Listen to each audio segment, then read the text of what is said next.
Dans ce TP, l'objectif est de pratiquer une démarche expérimentale visant à étudier quantitativement le phénomène d'interférence dans le cas des ondes lumineuses.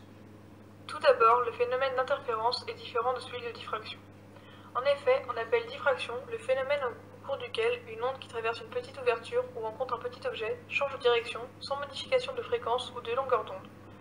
Le phénomène est d'autant plus important que la taille de l'obstacle ou de l'ouverture est faible, de même ordre de grandeur. Le schéma ci-dessus est un exemple de phénomène de diffraction dans le cas de la lumière. Le faisceau lumineux venant du laser est diffracté par la fente ou le fil qui est l'obstacle se trouvant sur son chemin. La lumière est alors diffractée et il apparaît donc une figure de diffraction sur l'écran. Or, une interférence est un cas particulier de la diffraction. Ces interférences apparaissent lorsqu'une onde OEM ou mécanique passe par plusieurs fentes ou obstacles, comme par exemple les fentes Young.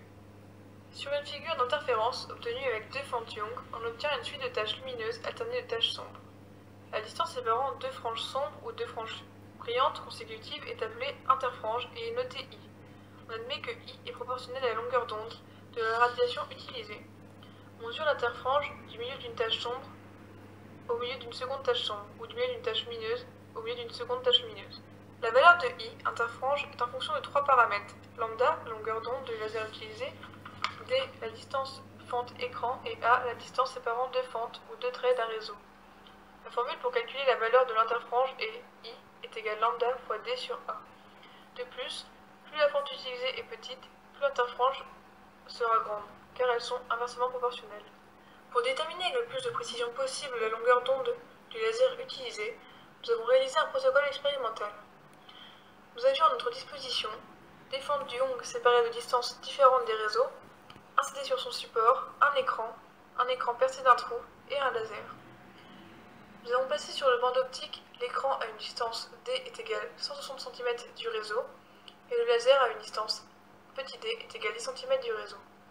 Nous avons mesuré la longueur I de l'interfrange qui est égale à 4 mm, soit 4 fois 10 puissance moins 3 mètres.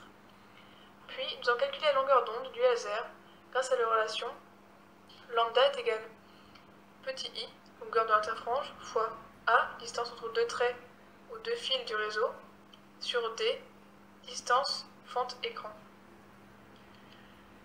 Donc, nous avons obtenu la longueur d'onde qui était égale à une valeur de 5 fois 10 puissance moins 7 mètres.